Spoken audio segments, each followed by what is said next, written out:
Ahí va, trucos súper rápidos. Si tenéis baterías hechas polvo y queréis dejarlas como nuevas, tenéis que comprar de AliExpress estas funditas. Son termorretráctiles y su manera de proceder es la siguiente. Retiramos la funda original y la dejamos con el metal al aire.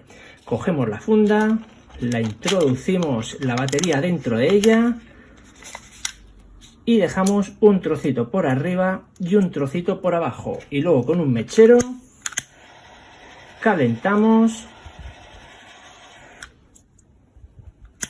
y tendremos en cuestión de unos segundos una batería que está perfecta para seguir usándola y sin problemas que se nos vaya a hacer cortocircuito por su mal aislamiento. Seguidme en Llega Experimentos.